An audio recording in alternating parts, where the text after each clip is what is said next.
What's up, everybody? Welcome to another episode of Yala, your thrice weekly podcast where we talk about the hottest news and sometimes with some interesting people, all with a touch of what, Terence? A touch of coconut-laced humor, man. Coconut list. Yeah. We have the founder of Mr. Coconut. No, Yeah. Chief Financial Coconut. yeah, man. Chief Financial Coconut with us because he is Reggie, the founder of the Financial Coconut, second time guest of Yalabat, Yeah. right, Reggie? And he's sitting opposite us now. And earlier in the office, I asked him, "Hey, Reggie, when was the last time you recorded a podcast with us?" And I think we are past the point of small talk where he very bluntly told me, "Dude, it was budget last year, so it was 1 year ago." It's an annual thing. Then I was It's like, an annual "Oh, thing. yeah, It's like fuck, an annual segment annual now. thing." Yeah. Correct. We are the show to go to now, right? Exactly. So who wants to listen to CNA? Hey, wait. No, I think also like it literally was one of our more well-received podcasts. Serious? last year. I Yeah. think so, yeah. People, Nice. I mean, because we did two, right? One Two, on yeah. our channel, one on yours. On ours, I think people really appreciated the breakdown you did on a lot of things, like really down to the basics of like what is GST, for Yeah, example. correct. I Questions remember like that right? question. Yeah.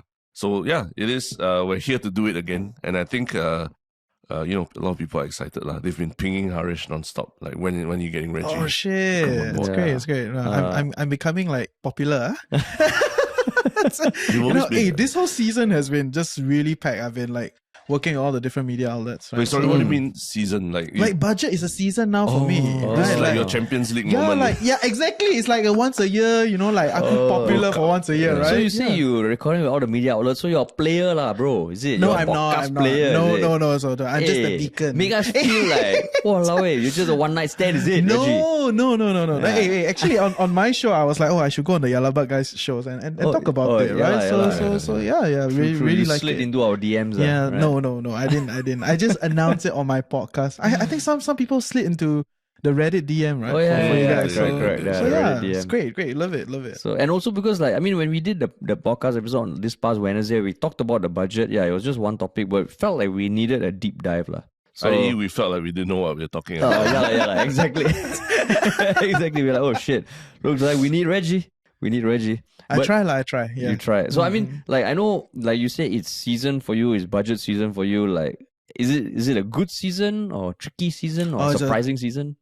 I mean, it's always tired, right? So it's a very tiring season because I go into different shows to talk about my perspective, you Yeah. know, and try to contextualize it, you know, Yeah. so that people can understand a little bit better, Yeah. you know. But I damn drained, right? it? It's like, yeah. But what do you think people come expect from you? What have they come to expect from Reggie when he comes to talk about budget?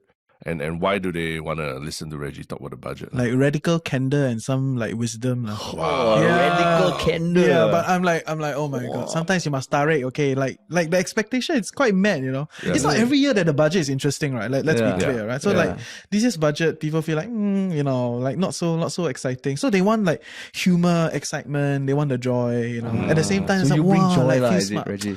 I mean, thanks lah, right? Thanks lah, right? And the romance of it lah, Valentine's Day, Yeah. all that. The So romance was that of like it. was that your how you spend your Valentine's Day, cutting like Dissecting. Yeah, listening to budget. Lawrence twice. Twice. Twice. Yeah, same, right? Last year, before I come on your show, I also Yeah. listened twice. I said that I never read Straits Times headlines to come and talk, right? Correct. So Yeah. I actually listen it. So yeah, it's just not so romantic. Expecting more from Sugar Daddy, right? Right. Yeah. Right. But no, don't have. Don't have, I see, I Yeah. see. How long was his speech? Actually, this year was very short. Yeah. Oh, yeah? 1 hour, 40 minutes. Last year was much longer. last year was still 3 Sugar Daddy hours. Heng or Lawrence Wong? Wong already. Wong Wong already. already. Oh, Yeah, Wong yeah. already. Lawrence, yes. Oh, it was 3 You hours. were joking about it, right? No longer Sugar Daddy No Heng, longer right? Sugar Daddy yeah. Heng. And So- Sugar Daddy Wong just doesn't roll off the tongue. We Yeah. need to find like some sort of term for him. Yeah, like Sugar Daddy Heng, Sugar Daddy Heng stuck. You know, crazy things like we are telling all these jokes, right? Or at least you're telling all these jokes. And I feel suddenly got this deja vu feeling like we've told these jokes before a year ago. Like, Reggie, is it like your season's your Champions League moment? Oh, it's Sugar Daddy Heng. Sugar Daddy Wong doesn't roll off the tongue that well. Feels like all jokes that we were Feels like we're getting cheesy, right? We need to update our We just our recycle every year repertoire. also. Every year, Same thing, the same jokes. It becomes a segment, so like sponsors need to sponsor the segment, right? Exactly. So, Yeah. So you say you've been on different shows. So like, how can you classify what angles those things or what aspects of the budget that you have spoken about so far?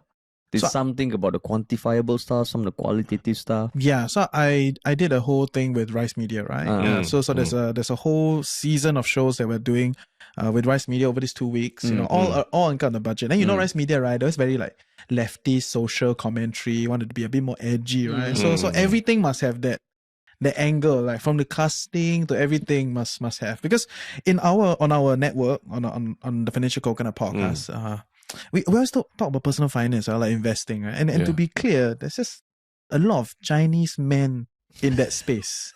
Okay? Is it? This is wow, you didn't know, right? There's just a lot of Chinese men in that space, right? So half the time I'm telling the team, hey, we need some other minority, like permutation, not even like minority or women, or just like give me someone else, right? Like enough of Chinese men, but it just didn't fruit because it's much higher, right? They're much harder to cast people that are not Chinese men in the space, right? But working with Rice, right, always must have, like, oh yeah, we need someone else, cannot like on set all Chinese people, all that. So casting was a headache, but we made it work for sure. And yeah, there's always the social nuance to it, right? Is baby bonus enough? Like, what do stay-home moms need? Because everything is working moms, right? Even to date, everything is working moms. So it's like, do stay-home moms need anything? So yeah, a lot of social tonality to that. Yeah, very Rice, very Rice. Whereas here you can come and be your Chinese uncle self. Yeah, just joke about it, right? Like, radical candor. Yeah, radical candor, right? Kopitiam uncle, right? Radical candor. I see. Yeah. So then what? Like, if I were to ask you, looking at like the budget, listening to Lawrence Wong twice, what were the things that stuck out to you? I think the main thing that stuck out was less about the specific budget, but the change in tone and narrative, right? So two things, right? One thing is this budget. I think the opening 20 minutes of the speech was really talking about how Singapore, like, we lost, like we don't know what to do now. Right? Yeah. So it's like, we got to regroup, we got to look inwards. The world is in a mess. The US is doing this thing and then like combating China, blah, blah, blah, blah, blah, blah. So there's a lot of that. And it's no longer this tonality of like, our plan is solid. You just need to work harder. You know what I mean? Say, producer laughing. So it's like, it's no longer that. It's a lot of like, like, this is a shit show. We need to do something about it. Right? So instead of trying to, project a very like, okay, we just need to do this or we just need to do that. Now it's a lot of stock taking. Coming back to say like, what are we good at? Oh, we are a global port, which is true for hundreds of years, right? I think since 1600s, we are already a global port, right? And then we are a financial hub, right? All those kind of things, right? So there's a lot of that kind of looking inward of like, okay, who are we? What do we have? And then this is what's happening outside. What should we do, right? Rather than like, this is the plan, and that was last year for you, is it? No, I think that was like maybe 2 years before COVID . Oh, before COVID. Yeah, before COVID, that was like, last year's plan was like how to save the day, right? Correct. So last year's plan how long was you was very been clear. listening to budget like since young? No. You talk like, in the yesteryear, the budget was a lot more. I was like, that's his thing when he was growing up. I want to listen to budget. It's like your Christmas, is it? No, I'm one of the 600 people that listen to Parliamentary Live. Yeah, every sitting. Almost like people listen to like podcasts. I listen to the Parliament talk Then I'll be like, who is this person? So if it's 12 hours, you listen 12 hours. Or you put it in the background? Yeah, I put it in the background. I will not like listen. I'm just like, what's this person saying? Right? And then I'll go and search. So, this guy, Yeah. So I'm one of those people. You're interested in what? The spectacle of it or what? The depth of the discussion. The depth. But you can always read it, the transcript afterwards and all that. No, transcripts is already mellowed down, right? In that sense, right? So, and if you read headlines, even worse, right? Headlines is narrative driven, it's being snipped up. Yeah. So if you really want to get the juice, right, you must listen to the whole thing. But let's be clear, how many people can listen to the whole thing? Right? So it's privileged that way. Yeah, I've heard, we heard recently that you can actually also just show up when Parliament yeah, you can. I texted my friends like, hey, why, do you see this? I was like, yeah, I know I'm here. I was like, huh? You're here? Shit. It's like, I want to go to the next parliamentary sitting. Yeah, let's go. We do live coverage, right? You cannot bring your phone. Cannot bring your phone. Okay, you can bring pencil so you can sketch. You can sketch and then go out, take photo, upload, come in, sketch. Okay. No phones allowed. No phones allowed. Shit. But just based on the like all this we are saying about the presentation, the first 20 minutes, was it did it sound to you like a upbeat Lawrence Wong or a pessimistic Lawrence Wong, or what kind of Lawrence Wong are we talking about? I think more in check lah. In check. Right. Because it's quite out there already, right? That the government, or they tends to talk down to the people in that sense, right? It's like, yeah, this is how it should be done, lah, right? You're not working hard enough. At least there's one group of people, they talk about it. And I think the internet is filled with this narrative. It's like, you think we don't know, right? So that kind of stuff, But I think this round is not as much of that. Okay. It's a lot of like, okay, like we also need to figure this out. Yeah. So it's more kumbaya lah, in that sense. How does that square with we can go back a bit, but right before the budget was announced, Lawrence Wong, I think he posted that he's going to send a Valentine's Day gift to Singaporeans. What do you think of packaging like that lah? I think they need to change a PR company. So at first it was like humble background, right? And then, and then Valentine's Day gift, I was like, bro, no lah. So Reggie, if you imagine like you were on a date with Lawrence Wong and he gave you this as a gift, would it be like that was a good Valentine's Day gift? Or like you're like, hey, do better next year, okay?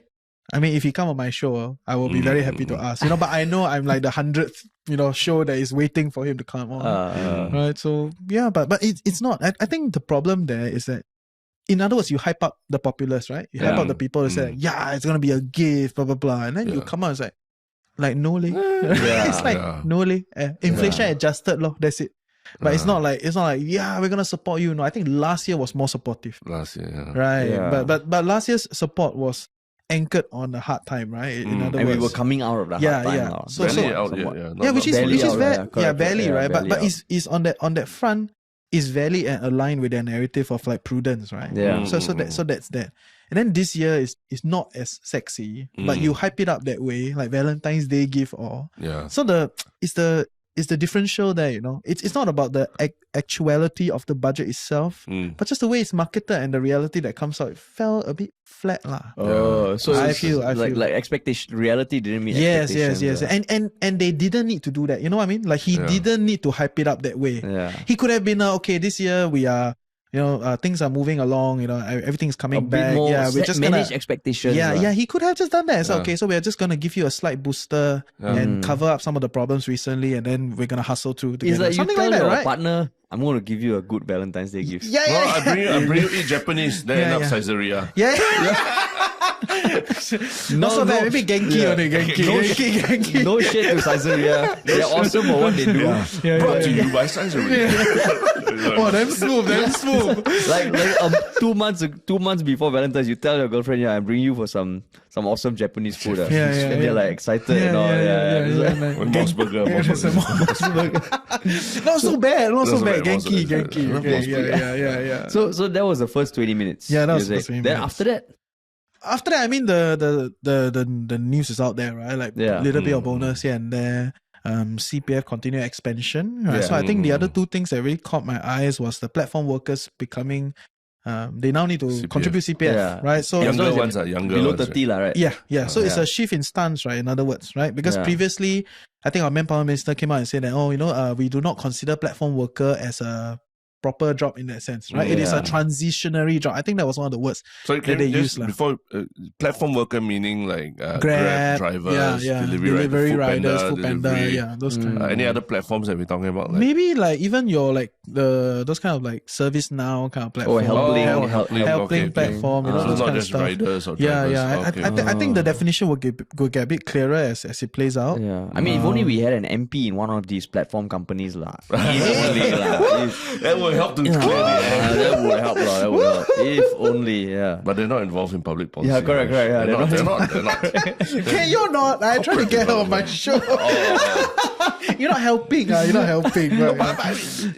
Just an aside. I mean, I think she should be willing to talk about this issue if the conscience is really clear about it, right? Being transparent. I even proposed the last podcast, radical transparency, review your salary at Grab. Radical candor. Radical candor, radical transparency. Just review your salary, then nobody will have an issue. We know the amount and then let us argue about it. But she should go on your show regardless of what you say or anything. Yeah, so about Tin it. Pei Ling, please go on the Financial Coconut. Yeah, okay? we are literally in your ward right now recording this. Yeah, Calling for you to appear on Financial Coconut. calm. Yes, thank you. Whew, thanks for helping. No, Thanks for no helping. problem, Yeah, no yeah. problem. Always glad to. So going back to that, it was that platform workers below 30, the companies will now need to contribute to Yeah, CPF. including the worker itself, right? Now, why yeah, not the older? Why older Yeah. workers excluded?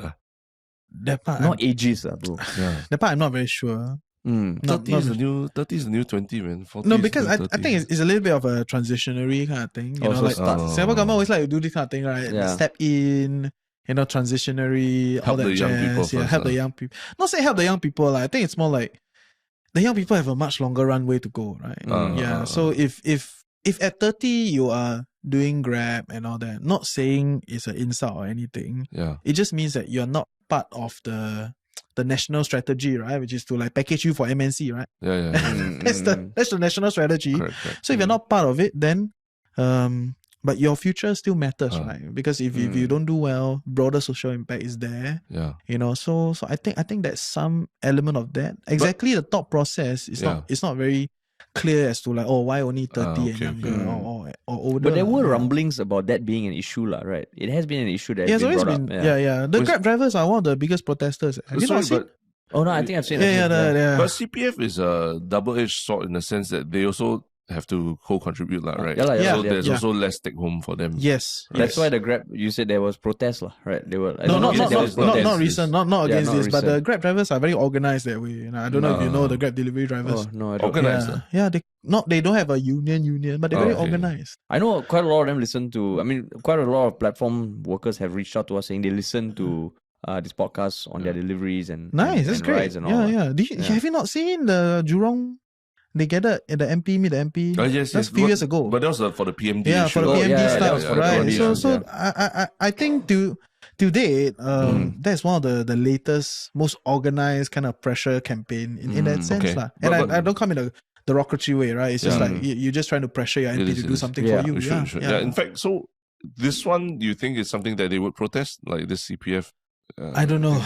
You gotta ask them. You can comment on Reddit, right? That's true. That's true. Comment on Reddit. See what do you think. You know, Yeah. but I think CPF has updated its system over time already, right? So there was a period of time it was a bit like not as updated, right? Not so good, right? But I think over the past decade, it has shifted its stance, you know. And the bigger problem here is it keeps shifting.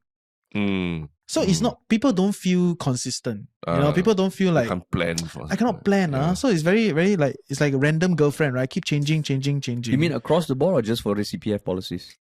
I mean, over the past 2 decades, 2-3 decades, there's been a lot of changes. Yeah. But if you think about it, if you don't change, then it's a shit show, right? In other words. So that then if you want to change, then you affect some people that actually plan with that in mind. Correct. Right? And so it's an endless tussle. I don't enjoy being in their shoes. Okay, but for sure, it's for the platforms like Grab or that, it's not a good thing that they have to contribute more. I mean, the Grab CPF. guys went out and talked about it, right? No, I mean the company. Yeah, Grab, I think was it Grab or there were some platform companies that came out to talk about it slightly earlier, not now. Okay. It was just like maybe a year ago or like a few months ago. There was some chatter around it to talk about like, we are not then something about Grab versus comfort. Something like, if you have to do this to us, why you not doing that to like Comfort driver? Comfort don't? I thought they do. They don't. Comfort doesn't. I don't know exactly. Oh, right? okay. But yeah, it's more like because I think Comfort don't, because it is a rental arrangement. Right. So the Comfort driver, they rent the car from the taxi company or whichever taxi company, and then they are self-employed in that sense. So they are technically not platform worker. That means whether they work or not, it doesn't directly impact their the money their performance. Money goes to them directly. Yes, not to the platform, and then the platform take a cut, and then all that stuff, and then the platform endlessly changes incentive structure to get you to work more or less, right? So it's different, and I kind of understand why it's different. Yeah. So I mean, that one is kind of like the regulations and enforcement around that hasn't been made public yet, lah. It's just that this is what will be happening. Yeah. right. I mean, we need to wait for the COS, right? It's a committee of supply. You know, so so Lawrence's speech is the first one, and then there's the debate, and then committee of supply, blah blah blah, and then from there, then the final policies will come out. So you're saying the debate will be the next parliamentary sitting, lah? Or will there be a specific debate for this budget? No, right? Every budget have committee of supply discussion. Yeah. Yeah, so I think it's next week or the week after. COS. Yeah, COS. Oh, Well, the way COS. it just rolled off your tongue. When you said, "Oh, we got to wait for COS," suddenly I was shot back to my right. army days. Yeah. Wait for the complete orderly sergeant to dismiss you all that kind of shit. I was That's like, true. "Fuck, man, what?" I was like, COS, yeah. COS. At first, when they were saying, waiting for COS, I was like, COS? Yeah, Oh, just you like, were- you yeah, thought no. When I heard, I also, COS, okay, very okay. familiar, this word. That's like, committee of supply. So it's not a just me. different COS, yes. It's not just me who felt like that. So the committee of supply comprises who? Essentially, it's everybody in parliament to talk about it. Oh, Right, so the okay, ministry okay. will come out and say like, this is the plan, blah blah blah, and then you debate accordingly. lah. So there will Yeah, be so it's that the debate. nitty-gritty, And it's right? next year. No, next Next week.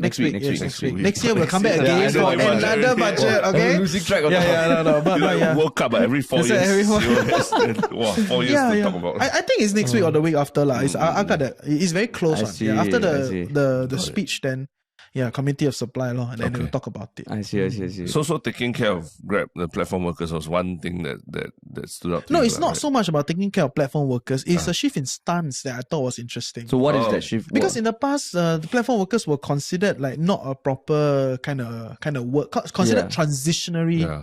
job or Yeah, something, yeah. right? So, and then now once you CPF it, that means you're taking to say that this is a proper work, yeah, proper work. right? So yeah. then how is it gonna shape up in terms of career choices, in terms of like government policies, labor policies around it? So that means this is only the start. More will Yeah. come, right? And once you like take it as this is proper, then all your Everything else legislation will need to come, step in, right? It cannot Yeah. just be CPF, Yeah, right? yeah, So then all the regulations will come in. What's gonna happen? Leave and everything. Yeah, Like if you you want don't to know. stop Grab, must like issue like paper like 2 months notice or something. I don't know. Yeah, I mean who knows, right? Who Yeah, knows, right? yeah. There might be more more protection both ways, lah. Yeah, but it's a frontier, right? In other yeah, words, right? It's new. It's a new situation. Governments tend to be a bit slower to new Yeah. things. Of course, you let the market play. And it's not out, going right? away, lah. It's not going Yeah, away. yeah. I it's think not that's a going away. signal. It's not going Yeah, it's not away, going away. and it's gonna be here. So why not let us take this seriously rather than Yeah. think of it as like, people just come here because now they're in between jobs. Yeah. While they study and upskill or whatever, then they do a little bit of this and then they move on. No, you're seeing people that do this, as So And that's why Grab is gearing up for the fight, lah. It's hiring, literally hiring politicians to gear up for this fight, lah. This fight is coming, lah. That is true. Winter is coming. And it Yeah, starts that with is this true. platform workers. Because it's too coincidental that the thing got announced a week before the budget. They were like, all right, before you draw your cards, right, we draw ours. This is my power. Tipeling, what you got, Lawrence? What you got? No, but I heard that the idea was it wasn't meant to go public, right? Like, it was supposed to be. Yeah, it was just hush. Yeah, It was yeah. leaked by Amy Call giving a speech at the Chinese New Year lunch for Grab. So helpful, Amy. Then the reporters all what? Yeah, yeah. That's What? what happened. So helpful, so helpful. She remember she fried rice without rice. Oh yeah. Those videos during COVID, right? During COVID, Yeah. and then behind got three of eggs. Yeah, She needs help lah, right? yeah. Okay, when I look at these guys, I don't think they're evil, okay? But sometimes I think they're really very bad at this thing. Right? Very bad at what It's, specifically? like, Out of touch with. I mean, maybe some of them you can consider them out of touch, but also it's just the optics is horrible, right? The way they do it. Because there was almost an they egg try to be shortage. cute, right? Yeah, exactly. yeah. It was the egg shortage, egg shortage situation, time, correct. But I think in especially they are not like social media native, right? So to them it's like, hey, not bad, quite cute, connect with my It's like my populace. that uncle and auntie of yours who sends a weird WhatsApp message. Exactly, lah. exactly. But the thing is, given that they are a public figure, right? Sorry, you need to go take skills future social media 101 course or something. Yeah. I mean, Yeah. I'm sure after all this they are lah. Yeah. So they're improving. But you were saying you were surprised by the shift in stance because you wouldn't have imagined it being something that they would have done. No, because they went on multiple speeches over the years to talk about this. Because I think was it WP or one of their opponents actually came out to talk about take platform workers seriously, right? Yeah. And for a long time the defense was like, oh, we just see platform workers as transitionary. It is not a full-time kind of thing, right? But now they have shifted their stance, right? So to me it's like, oh, okay, interesting. It's not like revolutionary, but it's like, oh, okay, you guys shifted. Yeah, so you see that as a positive thing, depends on who you talk to. Depends on who you talk to. Because if you believe that the CPF system is good, you know, that it has enough to kind of protect you all the way to the end of life, which is on some level, CPF Life is an annuity program to the end of your days. I don't know if you guys know. Right? That means CPF Life is a program that they will keep paying you until you die. Right? Provided you have a certain amount. Yeah, so you have an amount in front, and then the payment is all the way to the end of your life, right? So that is the state bearing some risk, you know, because you don't know how long you're gonna live, right? And many of us will be centenarians, supposedly based on the NUS Care research. Oh, is it? Yeah, NUS. They project that. They project that our generation, most people will be 90, close to 100. Wow. Yeah. So we only want. I'm not sure if it's really that shook. I mean, you see that. No, I didn't say shook. I said shoots. But living at 90. Crazy. Well, shook in the sense that now the 80s will be the new 70s, lah. So I don't think that's how it works, bro. But then that's what I'm hoping for, Reggie. Don't shit on my dream. Okay. Don't. But then you damn shit already, right? Like you cannot even travel. You cannot even do as much. You know. No, but you see like 60-year-olds, 70-year-olds now traveling and all. I mean, not all lah, but some. So then it'll be like the 70s and 80s lah. Then maybe a couple of decades down the road, they'll be like, oh, if you're 30s and 40s are already different already. You still want to say like 60s and 70s is the same? No lah, right? I don't think so. It's true, but you're seeing athletes like LeBron James, Roger Federer play until 40. True. Then you're seeing actors like Tom Cruise looking like they're 30 years old and still jumping off cliffs at almost 60, right? No, but those guys pay an ass amount of money to maintain that. I think the maintain. mass cannot. Most of us will not be able to do that. See, hopefully budget 2086, we will still be here. We'll still be here. But then we'll have loads of sponsors. Everything is sponsored, right? We will be the beacon show to go to. The beacon show, 2086. Yeah, welcome to the 2086. Yeah, literally. Okay, but besides that thing about the shift in perspective on platform workers, like what else also stood out to you? I think the other most interesting one is the buyer stamp duty. For property that's $1.5 million and above, right? Whether is it commercial, residential, industrial property. So will you consider this an increase in the taxes on luxury goods? Yeah, I will consider this a continued shift to tax wealth. Right? Remember last time we talked about it, right? Like supercars, we're joking about it. Hey, Lawrence, right? I buy the car first lah, then you tax. Right? So it's a continued shift to tax wealth, but in a more subtle way lah. But I mean, so it's 1.5 million, meaning only private properties above 1.5 million. Yes, will be additional taxes on the transaction cost, and I mean as additional on the price buyer stamp duty, and it's not additional. That means it's gonna permanently change the buyer stamp duty. And even if it's your first property or if you own another property. Yeah, it doesn't matter. So the moment you buy something that is worth 1.5, private lah. If it's private. HDB, then won't so far 1.5 I mean, they hope that there's no $1.5 million HDB lah, right? And they better do something about it. I think the groundswell is quite bad. It's fucking crazy. At this point in time, you're talking about groundswell about the HDB prices. I think it's very bad already. So if it gets to 1.5 million, I'm quite sure we'll have a protest on the street. Protest. Yeah. Hey, it's 1.5 million. It's nuts, like and okay, like not the one-off Bishan, like you say next to the Bishan Park. No, not that kind of one-off. But like if en masse, you're seeing property prices move up. Like now the $1 million threshold, like $1 million HDB now is like, another $1 million HDB. Yeah. Another $1 million. Who wants to stay at Yishun for me? Shout out to you if you are one of that person. Yes. You live in Yishun, please DM Reggie about why Yishun. Tell me. Come on my show. I will interview you. Why Yishun $1 million property? Right? But so I mean, sorry, just to go back to the luxury taxing, and you're seeing that as an overall shift towards like really taxing the wealth on luxury. Yes. And taxing wealth, right? In other words, okay. The thing is, I know a lot of people are very unhappy about GST and everything. We had this conversation the other time. Right? I understand, But the idea here is very easy to tax flows, Yeah. right? Because once you transact, it's very transparent. You see this money move, you Yep. can tax immediately. Yeah. But it's very hard to tax wealth. Wealth is damn opaque. It's hidden in like multiple complex structures. Correct. Yeah. Offshore companies. Yeah, offshore companies, free ports. You know about free ports? Yeah. It's all those kind of weird shit, right? So wealth is very hidden, very hard to track. But in Singapore, I think the interesting part is there law in the property law.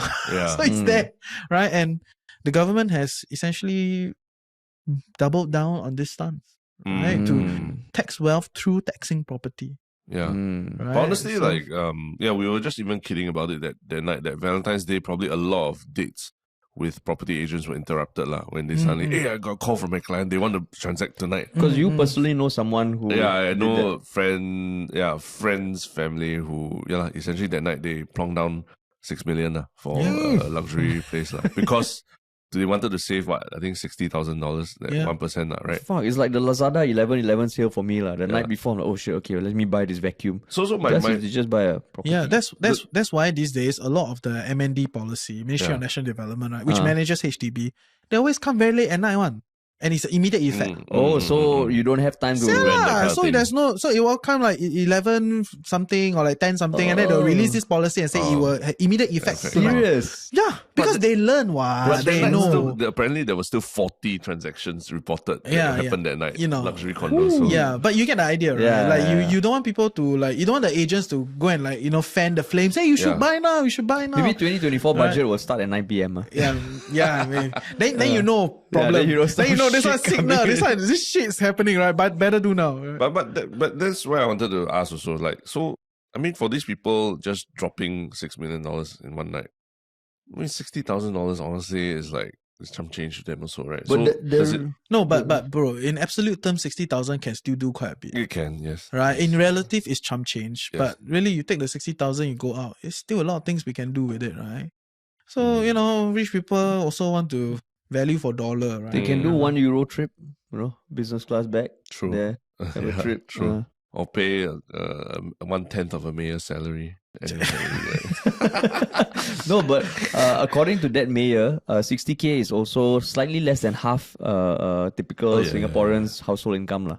He's talking about Denise, Denise Denise Phua, Phua, she made Because, that comment. That 150K or 140K, 140K. maybe 1 to 2 years annual income you can of pay one's annual income. Yeah, one's- One's You know what's the annual best thing? I got multiple DMs to ask me to talk about that. income. Yeah, I know. Have you spoken about I that? have You don't not- dare to talk I about have- it. Come on, I have- let it I have- out. Come on. Okay, come let on. it out. Okay, Give us your candor, I'm okay, gonna Reggie. give you my take, right? I think what she's saying is the mortgage, down payment, right? So on the mortgage down payment is not wrong, right? 10%, let's say down Correct, payment. correct. Yeah. Yeah, lah. 2 years She you said can to pay get. off the amount. Yeah, She I said know, one's I know, salary, not I know. household. This is not some auntie sending a message in a no, WhatsApp no. group. And that's the thing, right? I know why people say that. And I understand, right? She has to hold herself to higher standards in terms of clarity of Yeah. discussion Yes, that way, yes. right? And I agree, but I will let her sleep on that, lah. Just on this one, where it's most people, when they think of buying property, it's really a 10% mortgage first, right? Like down payment first before you participate in the mortgage. Not many people think we're gonna just throw full cash into that thing. Yeah. Yeah, true. Right? True. So So what I is- will give her that lah. I'm just So what Yeah. I'm saying is, she's saying that if it's 100,000+, then 2 years can get down payment lah. can cover the Right? Can get down, which is 10 plus 20,000, right? Such a compassionate individual. No, I'm not. No, that's why I was like, wow, he's giving her a lot of slack. He's giving her You a lot want of her on slack. your podcast. Zee. You want her on your podcast. Zee. Okay, Denise, come lah. Denise, you come with Pei Ling. Come Okay, and just come. explain. Just I come and explain for explain. you. Come. We talk. No, but this one I can give it to her because I think that's how most people think about buying a property. I know? get, in some ways I also try not to give too much. I don't want to skewer her for that because she's talking sort of off the cuff. She's going off the Yes. back of an envelope kind of Yeah. calculations. You see, so maybe there's some calculation in mind thinking about something like that, and maybe it just came out wrong that way, lah. But mean- like Harish says, Yeah. they need to be held to a higher standard. Yeah, lah. fair. And I do agree. I do agree Yeah. with that, but I don't think it is that's the optics lah. Yeah. You know. I mean, it's like Graceful, right? She was Mm, debating Jamus on the carbon tax. Yeah. Right, and then they went on this spiel back and forth, and then Pritam stand up say, "Excuse me, I don't think this is how it works, right?" Right. Yeah, so correct, and do you want to like catch grace on that? No, she's just like in the heat of the moment. Yeah. You know, she's just talking and just letting it fly. If I do it, I will also do it that way, right? Correct, So they're all just, you know, doing that job in that sense. Yeah, you know, I will not. I will not hold her to say, hey, she never follow structure, everything. Pritam came out and say, and then she followed lah. She was reminded by it, right? So that's the thing about debates, right? And when you play it live, then the internet takes it down a different path. And at least she was really trying to deal with what was put in front of her by the opposition. Like, look at the numbers. Whereas there were some of the MPs who were like, "Oh, I come and sing song. Can I sing a song?" They can make stupid jokes like that. And I was like, You wow, mean please, photo pass? Yeah, horrible. Yes. But on that point of the $1.5 million property tax, right? I think it's a continued shift to the left, to the economic left, right? So it's taxing the wealthy, spending on the mass, right? So to me, it's a continuation of supercar tax, continuation of like having a higher differential of like tax when it comes to like non-owner occupied property. That means you don't stay there as an investment property. Then now more of this thing. So you know, it's all a continued shift to the left. But and I think that's why I don't know, I haven't seen much backlash towards that ABSD lah. It's BSD, buyer stamp duty. It's not ABSD. Okay, BSD, so correct. Additional, that means there are certain prerequisites. Buyer stamp duty means everything. The additional is on the next property. Second property. And so additional can BSD. change. Yes. Because I think also, if there was backlash, it will be a very easy thing to rebut lah. Who are the people giving the backlash? Is the people who can afford it lah, right? So that's why I think it's one of those like, okay lah, suck thumb, just have to deal with.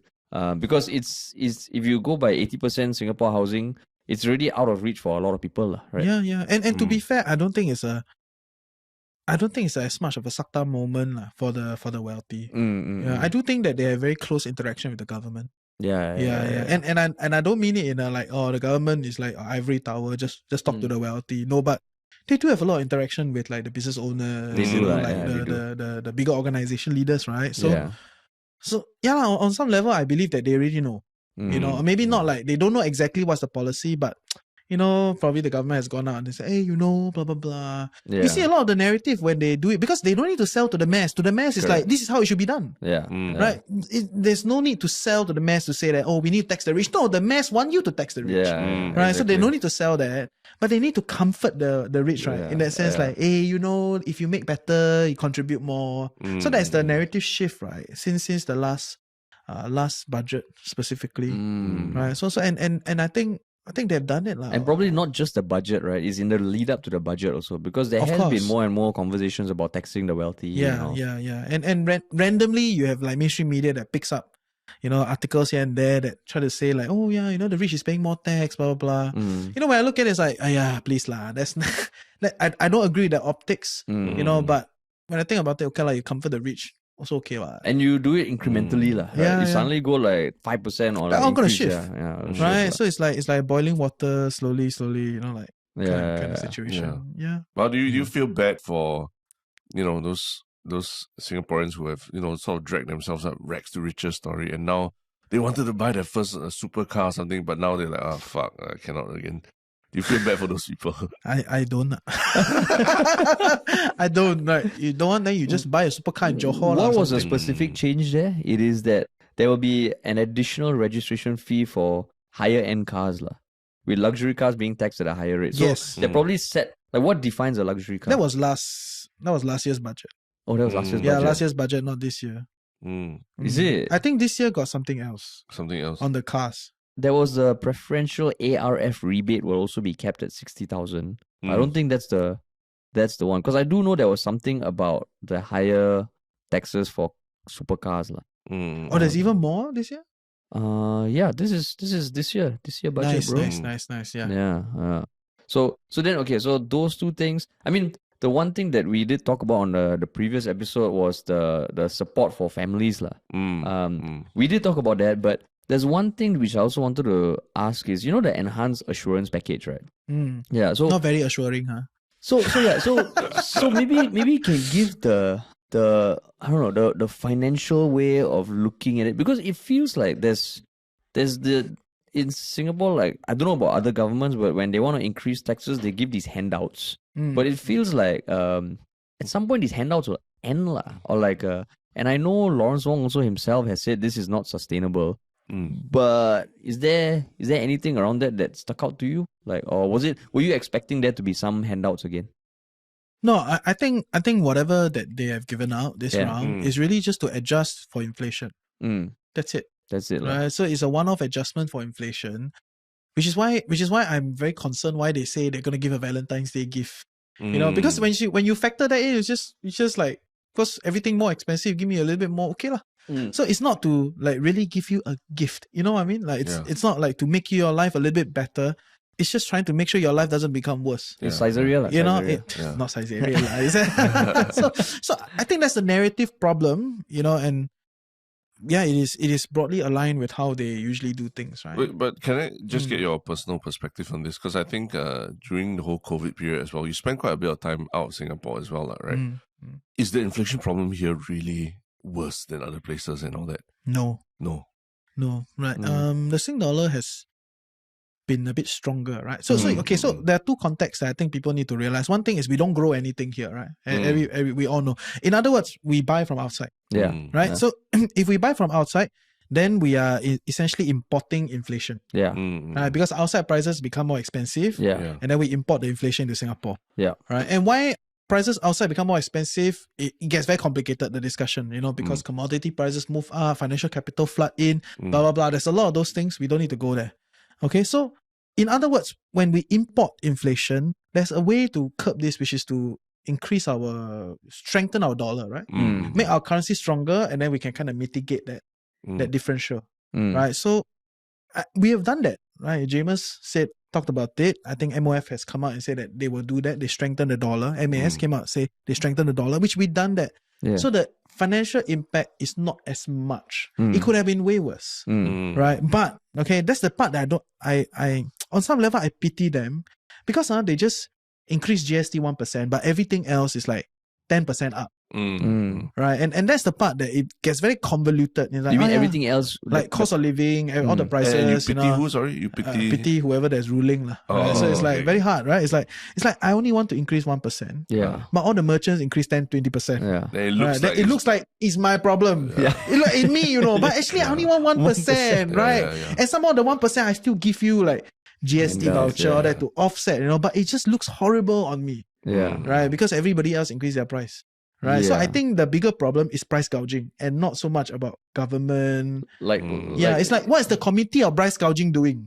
Right, we set up a committee. There's a committee for price gouging. Right, I think it was last year. Holy shit! Yeah, the parliament. Literally COPG. I don't know exactly what's the There's a committee that is trying to like control price movements. Okay. Right, so it's recently set up only. It's just for this. Right, and yeah, I was like, what are you doing? That means you're not there's not enough punishment, or there's not enough regulation to dampen, you know, opportunistic price gouging. Right, so that is the bigger problem. In what places have you personally seen price gouging? Not your Cai Peng store, 10 cents more, 50 cents more. Where do you see Cai Peng store got quite a bit more? You don't think so? It is some Cai Peng store. Yeah. No, but okay, let's be clear. The smaller merchants, right, they got no choice. Yeah. They are really price takers. They are just pushing it down. Yeah. Right. It is the people at the earlier part of the supply chain, your big traders, right? The people that bring in all the stuff, because we don't grow. Yeah. So people that bring in, sometimes they grow and they also control the supply chain, and then they come in all the way. Yeah. Right. So those guys. So everything compounds. Everything compounds. So there's that. And it's really more of the big boys, you know, that I play. Your software companies, you know, your loans, all those things. They are more. It's more of them than the Cai Peng auntie lah. Cai Peng auntie is like, supplier increase my price. I no choice. After 10 years keep increasing, I have to pass down. Yeah, and that's the narrative with them, right? They're the small merchants. It's the big guys at the top. that are doing a lot of this kind of stuff. So we shouldn't be angry with the type of auntie lah. It's not their fault lah. I mean, you can be angry, you have all rights. Can post on Storm, to be can up post. to you, go for it. Can Okay. post on Storm when I get rice, one vegetable, one meat costs $9. Can post And on then Storm. cannot pay with cashless payment. Only cash only. Wow. Yeah. Poor Yeah. Kelvin Name and Cheng, shame. I tell you. Wow. No, and just to clarify, is the committee against profiteering like Yeah. I can't imagine Which the means price gouging. I know, lah. but I can't imagine the word gouging in an official committee. Yeah, okay, name. okay. But it means price gouging. Yeah, correct, Right? yeah. Against Committee, profiteering, it's price Against gouging. profiteering. Wait, so can- It's like what's all the euphemism? Yeah. It's like, food insecure. Hungry, say hungry. What food insecure? Right? It's like, but yes. Wait, sorry, can we finish your that thought you're saying about why so in Singapore is not worse than elsewhere. So in elsewhere that you were visited and you lived in during COVID and all, you also saw similar instances of inflation and really people being hit by higher prices as well. Yeah, it is. I think the worst is Turkey, right? I was in Turkey because the lira crashed. Right, so right after the gates of the world opened up, I left. Right, like wow, Turkey. So yeah, I think that's very very bad because the experience was when I bought bread, right? Bread, whatever sum I bought it at. Immediately after I bought, the lady boss took down the sign, go to the back and change the price, Is it? and the price just went up like that in an instant. Wow. And that's the biggest manifestation of inflation in front of you. You were there when the lira I was crashed. there. I was there. I specifically went there to experience the lira crash. Oh wow. Right? Because I don't like it that people just use all the textbook examples, right? It's very high up. A lot of like idea, mathematical formula. But you go down there and really see the impact on the life of the people, right? Yeah, there's that lah. Right. So I think it's quite bad. But I can argue that they are a little bit more on the anomaly because their home currency crashed. Right? But across the board, yeah, if you live in countries that produce things, inflation is not as bad. Yeah. Yeah, Can especially imagine, when the rice futures move much lesser than the wheat futures. I don't know if you guys understand this thing. So essentially, all these commodities are traded on like financial markets, right? So they get financialized lah. Yeah. Then all these financial people like speculate that shit out of them, right, to make money. So actually, the rice prices are more stable because a lot of the rice production is firstly in this part of the world, between Vietnam and Thailand. And at the same time, they are not tied into the financial market as much because they never do futures on those rice. There's no market for There is rice futures, futures, but it's not as much as like the wheat future. So you can think about it as all the wheat producers, right? They are tied into the financial market.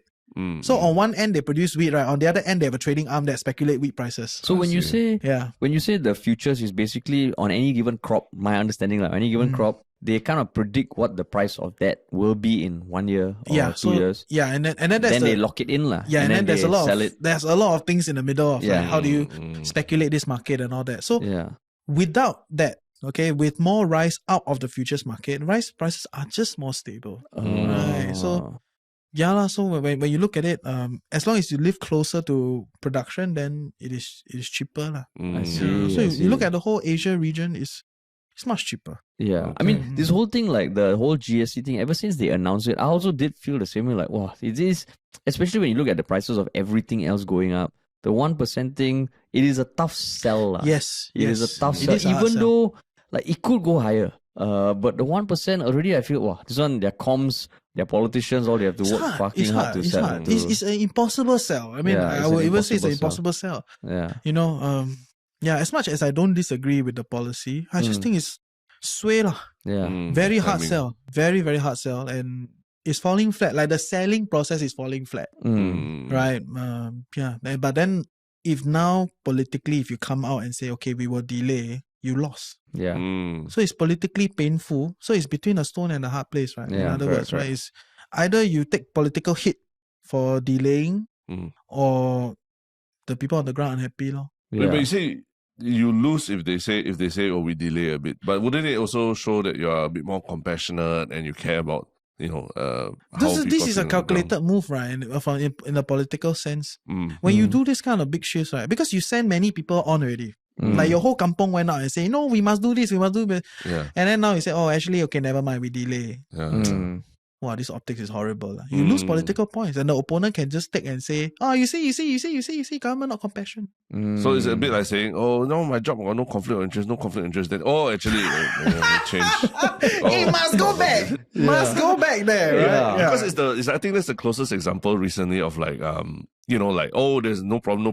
Oh, then actually maybe not be a And problem. almost the act of acknowledging that it was a problem make questions your original judgment. Lah. Yeah. Right. Whereas Yeah, if you correct. stick with it, you're like, we have conviction, we are going to be resolute, we are going to make it work. Which in some way is easier to stomach. Lah. You see, it is. Yeah, It is it's easier to stomach. So yeah. instead of shifting, then they come out and give you all these kind of cushion policies, lah, which is probably what is deemed as the gift. But the few $100 here, here and there, it's really not that much of a gift. It's just inflation adjustment, right? So that your way of life is not depreciated, but you're not gonna be like better off just because of that. So basically what you're saying is Grab and Tin Pei did the correct thing by keeping the relationship going. Lah. I will say They yes. didn't back down, or they didn't I will back say down. yes. Oh, they I didn't will back say down. yes. But Yes. change title lah. Change title. Yeah, Change yeah, title. yeah. So they should Small call compromise. GST something else, lah. Is it? No, no. The government service tax stays at 7%, but we have this inflation tax at 1%. AGST. No. AGST. No, Yeah, don't. GST and AGST. No, don't. You buy your first egg is normal GST. Every additional second egg tray is the AGST. Yeah, the third tray got more. Sorry, Amy call. No third tray for you. No third tray. No, but honestly, if they were to do something like that, of course, all the copy and all the communications will be hard. Yeah. But I think that would be more palatable, the GST and AGST. No. So, structurally, I mean, we had this, right? Remember the other time we were talking about it. How about exempting certain goods. There's certain necessities, goods. right? Yeah, And then we talked about it, right? Because then how do you know, like, is this wholemeal bread atas or normal? Yeah. Or is all atas bread also considered normal bread? Yeah. So Yeah. it's exempted, right? So it's just hard, right? When you do some of those things and you encourage certain behaviors, Yeah. right? So is that what you want? I don't know. So okay, so we've covered like the workers, the assurance package. There was the thing about let's see, I mean, so you dissected it. You said the first 20 minutes was that sort of tone. A few things stuck out to you, but by the end of all the research and dissecting you have done, what else struck you, lah? Or or the responses from the public, the responses from the internet, anything else stood out or not? Actually, I think the internet this round is a little bit more dampened. Right? It's not as excited. It's like a bit more like depressed in terms of the energy of looking at it. Do you think that's the nature of the budget, or just everything else around with the circumstances of the world right now? People going back to the workforce. I think it's both. It's both, because you very busy now, right? Very hard to care, and then there's nothing interesting in the budget, or nothing outstandingly interesting in the budget. So why would you care, right? So it's relatively dampened. But I do see a corner of the internet that start to talk about like, oh, why is the government dipping their hands into our pockets? Like the very right wing view. What of sort things, of our pockets? That means the tax more. Why tax so much? Right? tax Keep more. taxing, I keep see, taxing, so that you can spend. So it's a very right wing view, or at least how most economic right would think of as right wing today. Like small government ideal, very Republican rubbish. Very Republican. So that's why. I mean, based on that and based on what you said earlier about the government kind of becoming more left. I mean, I think, like, if you ask me personally, when Lawrence Wong also was designated as the next PM, it already did feel a bit more left. Why? Because, I don't know, maybe it's just the way he communicates, Yes. the way he delivers messages. Yes. It feels softer. Yeah. And maybe yeah. that's a very qualitative trait that makes it feel more left. Yeah. Because if you exhibit a bit more compassion, I mean, I think it's also the theatrics of it, right? I If know, you're I a know. bit more compassionate, I don't know, it just feels more left. Whereas the right feels like, oh, this, oh, yeah, that. yeah. I get it. I mean, Sugar Daddy Heng cannot even drink coffee properly, right? Did you see his video? Which one? He did one video like Happy New Year or something like But that. that Right? also Good was, years, like, it's like- was suspected he was that so he was, awkward but he had some issues or suspected health issues or something. at that point right? in time already. I don't know. I think No, I don't know. He was so awkward. awkward. Like he didn't even drink. He turned around and gave the cup of coffee away. So it's. I mean, theatrics aside, right? So I'm cognizant of the value of theatrics. Like how how narratives shape public sentiment. Yeah, We all want to be talked in a way where it's palatable for us. Yeah. So I get that. But I always caution people, like, you cannot just look at theatrics. Yeah, Right? correct. Because you can sugarcoat a shit, it's still shit. But that's Right. that's the tricky part about politics, right? Like Yeah, sometimes you have so much info to digest. The thing you tend to hang on to is the theatrics, and that's Exactly. where it gets dangerous. Yeah, that's why we are the beacon.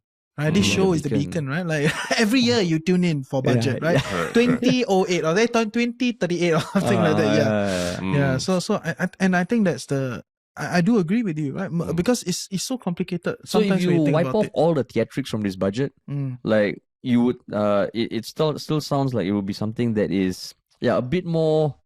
Okay, lor, we have to. This is the situation, and this is what we are doing, like, as opposed to the rara or the there's no the inspiring kind of feel. there's not as much rara. But what was the budget like before COVID? Since you've been listening to budget for how long already? I never used to pay much attention. So I think budget before COVID is a lot of more of the same in the sense that okay, we're gonna we get this much investment, we're gonna continue to double down. It's very trickle down. Right? There's a lot of trickle down in the iconic way that it is. Yeah. Raising productivity. This narrative we're going for 10 years, right? 10, 20 years. It's a lot of that. It's not as that's why I say recently there's a shift. But also then I think COVID, everyone suddenly got used to, there's some announcements coming up from the MMTF. Let's go and watch. Then literally every announcement in Parliament, every speech that Lee Hsien Loong was making, people were literally like opening up YouTube to watch. Yeah. Which I think prior to COVID never happened. People weren't it's so not as sexy. Yeah, And people weren't so previous that interested. don't have live stream also. Correct. So you're saying it's like people caught the first episode of this series called Parliament and they're like, hey, actually not bad, huh? Yeah. Actually, why need to watch Netflix, right? Yeah. Just So tune then in. all the spin-off series like Budget and all that, you're like, hey, let me give this a shot. Whereas previously, and I think that also matters because you get a taste of this, you see how it impacts. Because COVID was like a compressed thing, right? They announced one thing, literally the next day you cannot leave your house, right? So it was like a 101 of like, when people make policy changes, it will impact you. And then Raisa Khan also happened during that period as well. Yeah. And everything. Yeah. And so you're saying that was the I mean, Raisa Khan was a very big thing, right? Everyone was watching, everyone was interested everyone in wanted to see what she said and all that. So maybe people have gotten a lot more comfortable about things happening in Parliament and like if you literally watch the first few episodes of Parliament and you're like, shit, this show not bad, and gonna have seasons forever, no? Yeah. Forever running. Will never be cancelled. No budget cancellation, right? No budget cancellation. But we haven't spoken about one big thing that we did talk about, which is all the baby families, bonus stuff baby and bonus. young families and all. What were your thoughts when you saw what was being announced? So firstly, I'm not a parent, right? So I cannot fully contextualize on that. Okay, I can help you. But I from what I hear from a lot of people, it's a very it's a good to have, right? Like good lah, not bad lah, okay? But it's a very cost strategy to try to solve a complex problem. Correct. Yeah. So it's like okay, you give me very good, okay, I'll take right extra few thousand, great. But the problem is a lot more complicated than what a few $1,000 can solve. Yeah. So I mean, one big example is like early childhood care. The preschools. It's not under MOE lah, for example. So there's a lot of variation in the quality of the schools, and there's no standard for like what's the ratio between teachers and children, all that. And literally, like from last year, this year, some schools, good schools and some private schools, $200 more per month for school fees. So literally, like, I mean, I'm not saying that it's price gouging, but they are, right? What's our price gouging? Committee from profiteering, the right? cap. They should go and do it. Yes. But at the same time, there's a very big labor crunch. Like, they can't hire teachers. A lot of places are having trouble hiring teachers because, people don't want to have to go to office every day. And during COVID, these teachers were still going to work every day, all that kind of thing. So, I mean, it's just the reality of the situation, and it's who do you blame in that situation? Is it a structural thing? Is it the schools, or is it just the pay is not enough and things like that? So like just throwing money at it is okay lah, but does it really solve the problem? It doesn't. That's the problem. That's the problem, right? It's a very cost strategy to try to handle a complicated problem, right? And I mean, even people are saying like, let's stay at home moms leh. Right, it's the people that stay home not supported. Only people that work need support. Right, so it's very. It's very complex lah. It's Yeah. way more complex than extra 3,000, directly from baby bonus and extra top up, $1,000 top up, matching, right? Yeah, But I know for a fact one thing that has, like what you said, that there's a shift towards a bit more to the left, right? That was very clear was I think working mothers child relief lah, where now they've kept it. It used to be a certain tax relief, a percentage of a working mom's income. So imagine if you're a low income earner, you get much less tax relief that way, right? But if you're a higher income earner, because it's a percentage straight out, you get a lot more, right? But now they've kept it such that not that they've kept it, they've raised it to $8,000 for lower to median income. But everyone else above, it just kept that $8,000 and nothing more. So a lot of people are saying, are you trying to... I mean, people are like, okay, it's good for lower to the median income, but are you sort of like capping an ambitious working mother's, ability, incentive to continue like taking a promotion, to continue rising up the corporate ladder? Because, that relief is kept for you already.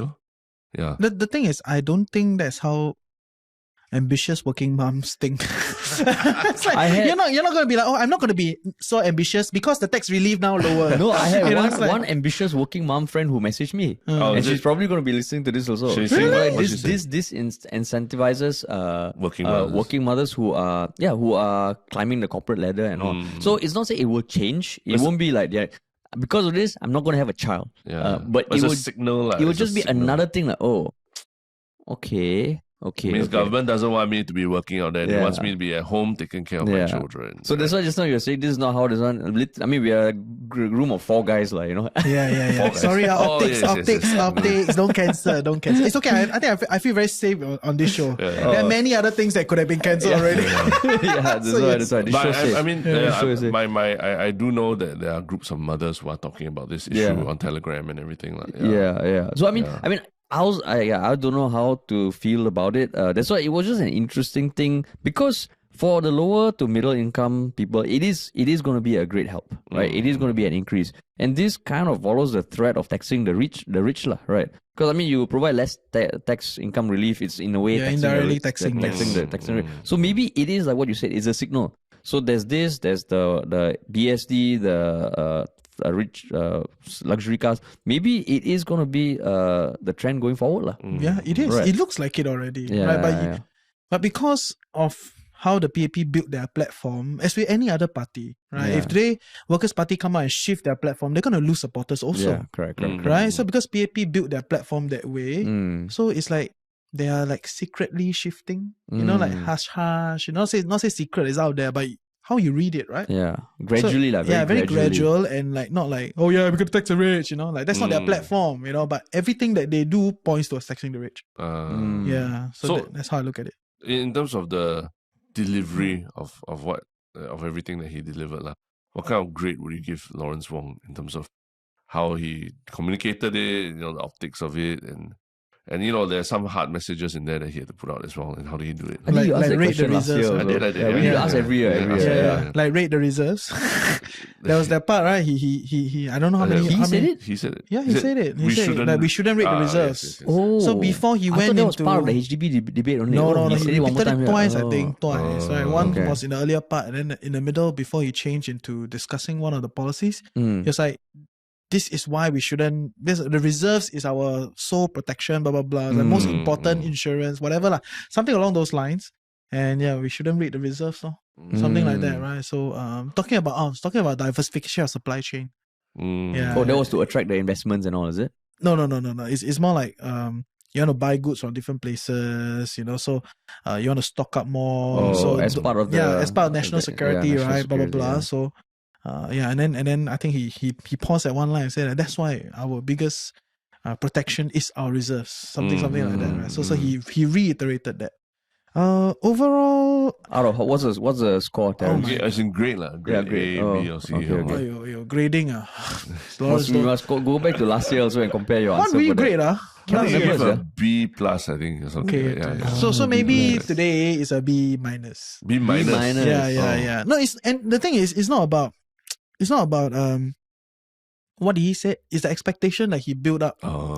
previous. I mean, it's the same, right? Like you talk about like James' debate with Balakrishnan during their election debate, right? Yeah. Did James perform very well? Okay, he performed decent. But it's the unexpected. Like, wow, Workers' Party got someone like that. That really made it stand out. Right? So the expectation, the reality, it does affect how the ground feel, how people feel. Now looking at the Valentine's Day thing was really quite a weird thing to say. Yeah, it's so weird. It's like, and I was like, yeah, Valentine's. For something that is as polarizing as this, you know? Yeah. I don't think it's polarizing. I think it's very like meh. budget. No, as in the budget is a polarizing topic. Okay. But speaking of that also, then what do you think of setting up expectations, right? What do you think of, like, now there are people complaining why was so much spent on building up Lawrence Wong as like this grand figure using advertising. So the examples were, I think S-Gang did I think they did some like kind of K-drama kind of meme on Lawrence Wong, say, this is how you want to spend your Valentine's Day or something. And then I think a MediaCorp TikTok account they literally mixed the song and then they cut pictures of Lawrence Wong and like almost like making it out to be this is about Lawrence Wong.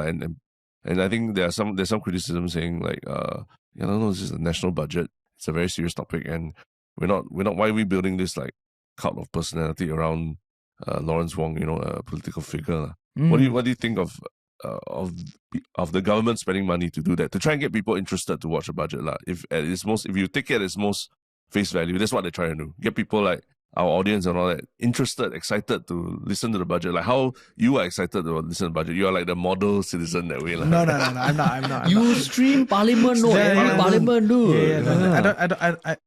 I mean, I'm not sure if they want people to stream Parliament. Yes. I think it's beyond the budget. I think it's not about the budget. I think it's really just building his image.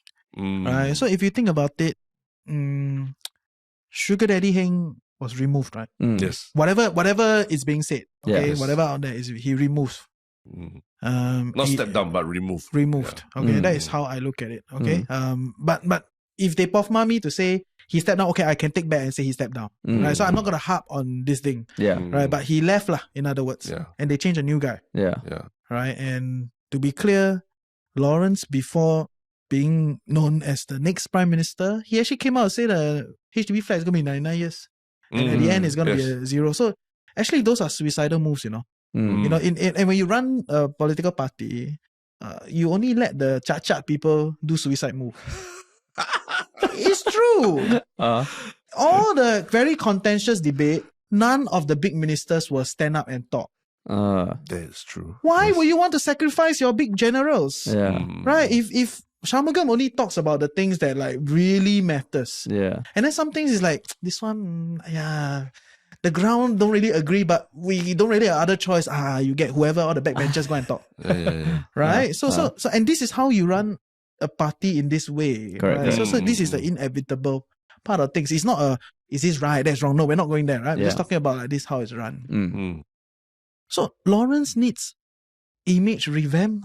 Oh, really? You think so? It needs to be built up. No, it's not so bad. It's just that he was not built for that at first. But after COVID, his image, MMTF lah. Yeah. So this is a whole process. It's not a one-off. That's why I don't think it's for the budget. It's a whole process to build up his persona so that he becomes a legitimate figure to lead the nation. But you're saying that like putting him at the front of MMTF was actually more to help him than to like, I mean, I thought being the head of MMTF for a while was like almost like being thrown under the bus lah. Like there was no good decision to be made during COVID, and every time like we see a lot of people saw his face like, what the fuck is he doing, that kind of thing. Yeah. But you're saying that actually it was a calculated move to sort of no. I think at first it was that idea. Oh, to throw him under the bus. Not say throw him under the bus, but you need not say test him, but you need someone to like tong the shit, right? Right. So then you say, okay, Lawrence, you do lah, that kind of thing. Like then because he did well, and then he did quite well, right? Yeah, and then Heng didn't perform so well, right? And then the tables shift, right? As to why exactly.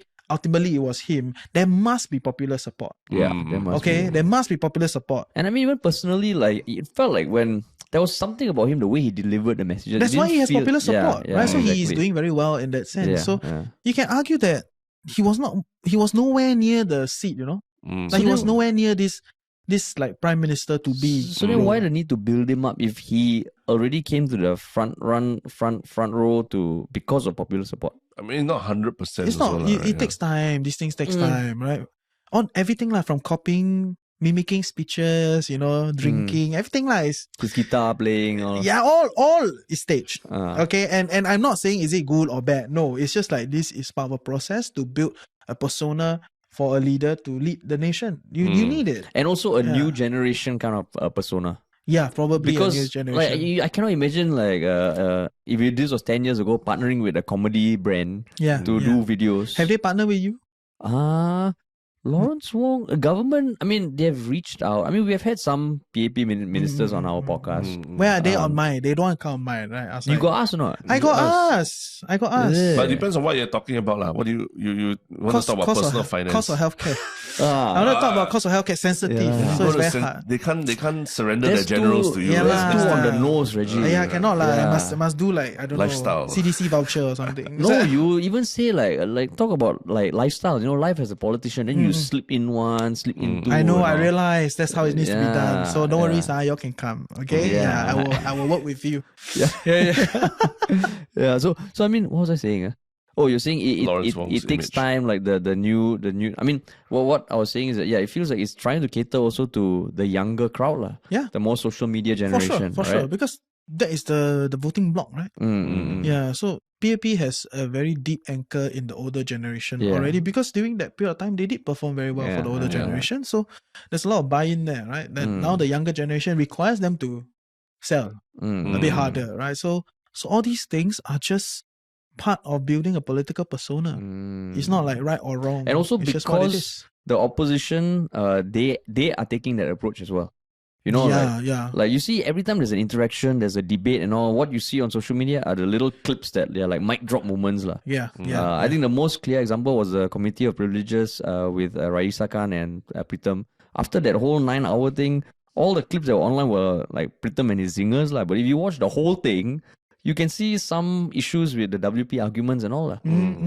Fair. Yeah, so I think the PB knows that they need to combat. That's why Ong Yi Kang do like karate video. Muay Thai. Oh shit, sorry. That was a Muay Thai. Kena Pofma. That's right, Muay Thai. Kena Pofma. Can you imagine if I get Pofma for that? Yeah, we will come in another episode, right? Talk about it.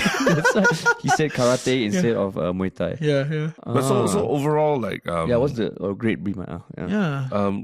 How do you feel about the future of Singapore and the economy after this budget? Because I think the last time we spoke about it, and you said that, I think you mentioned that, GST is we have to do it because we've been spending so much to fight COVID, all that. Have to, and it's just prudent to do it. So when you see something like this Valentine's Day gift that Lawrence Wong has given us, what do you feel about the next year or two ahead? I think, firstly, we need to move away from that. This is a gift. It's a very bad gift, right? If you talk about from a gift perspective, we move away from that, okay? Yeah. So whoever PR narrative fails. It's like when you get the can of butter cookies for for housewarming. Yeah, exactly. And then you're like, it's a nice gesture. Very nice, but so we move away from that, okay? So that is out of the way. But I like that he's a bit more like clear with the people. Clear. In a sense that time's gonna be hard. Right? Like he's not buttering it up. Yeah, he's not. Other than the Valentine's Day gift. Right. So at least I think he's more clear with the people. To say that, hey, it's gonna be hard, we don't have an easy way out of this. Although he does not go all out to establish that part. But I think it's quite clear already. So generally you're feeling optimistic. No, generally I feel like it's a reality check, which is a great place to start. Okay. Right. If you're not clear with the people, then the people don't know what to do, right? In that sense. Right. So with that reality check, then it's all tied to the whole like forward SG movement, all that. It's all a reality check, right? Trying to get more ground feedback. Because like it or not, if they don't do that, they're gonna lose power. Right? The groundswell is big. Right. So it is a political move, but I agree with the move. Right? I think they should do that, and I'm very glad that they are doing that. Whether or not we can ultimately come out in a way that is stronger as a nation and all that is for the next few discussions as we go along and develop. But at least to me, right, it's a good start lah. Mm. You know, like, okay, you know, it's not like the citizens don't know, you know, that kind of thing. So Yeah. just curious, because I think you talk to a lot of people who are interested in about, you know, a lot of these policies and how it affects them, their pockets and everything, right? So when you say groundswell, like you are talking about, you know, who are you talking about that you've heard from or you are seeing on the ground, or is it internet comments? Or because for me, I would admit it's internet comments lah. And Reddit is a very small subsection of the Singapore population. Yeah. So when I say groundswell, it was that internet intelligentsia kind of thing. But for you, when you say groundswell, Internet intelligentsia. yeah, Wow. maybe not even Think intelligentsia. too highly of yourself, huh? Right? No, not myself. Reddit. Reddit. Yeah. Okay, Why is your okay. Reddit? But Oh, no, for you, follow what our do you Reddit. think? I'm trying to grow a Reddit. So actually, you're quite intelligent. Reggie, how to be politician like that? Cannot. I leave too many traces. Yeah, that's right. I cannot. They will not recruit me. Too public. In No, that but the sense. truth is, when I read Reddit, sometimes I feel, they make good points about these policies, and like, I Certain didn't think of threads, it this way. yeah. And, or they just post an article about Yeah. something the politician said. They're like, I didn't think of it this way, but that's interesting. But Yeah, but fair for you, point. when you said groundswell, where were you coming from and who were you talking to and all that? It's a few years of being amazed that some of my friends actually are not diehard PAP supporter. Although they look like the typical like you PP should support PAP demographic, what? You do very well, you got a good university, you come out, you have a good job, you're in a good sector, you bought your house, your family settle down. Why you don't support? You know, like and then they come out with like certain reasoning here and there, and then I'm like, oh, interesting. Why is it like that? Yeah. Like if you think about it, the Singapore dream, as much as it's boring, the hit rate is quite high, right? Right? And that dream being what, the 5 C's and all Own a that? home. Yeah, own a home. Not say 5C lah, but like own a home, have a family, steady job. It's the success of the system, right? Like it's not exciting, but it's like your minimum, and the hit rate is quite high. So it's interesting to observe that despite a lot of my friends being part of this group, that There's a shift lah. why you don't support? I was like, why? Right. So then the discussion become another 2 podcasts, right? Change in the populace, what do they want, blah blah blah. You know, cost of living is really getting higher. People are really feeling the squeeze. You know, but the squeeze look a little bit more like, instead of sending 3 enrichment class, now I can choose 2. You know, or like instead of Japan, now I can go Taiwan. Right? But people feel like a squeeze. Right? It's like sheltered walkway is not sexy anymore. I grew up with sheltered walkway. How can you use sheltered walkway as a platform to get me to vote for you? Correct. Sorry, Taiwan's a very nice destination. Okay, yeah, just saying. Lovely. Lovely. Okay, lovely. Before Lovely. Okay, Taiwanese all come after you. I love Taiwan. Okay, I love Taiwan. Reggie, you're pissing off a lot of officers and nationalities now. Horrible. Now I cannot even change the destination, right? If I change to the next one, I'm primed for failure, right? You guys did that on me, It's like right? you travel Taiwan suddenly, no, It's like, not as good. It's like, Yeah, no, that's actually Taiwan, love, sarang hey, okay, love. I say, what I need, yes. So it's, but that is a tangible impact on people's life. People feel it, right? So objectively, you look at it, it's not bad, but it is a shrinkage, right? So people feel it lah.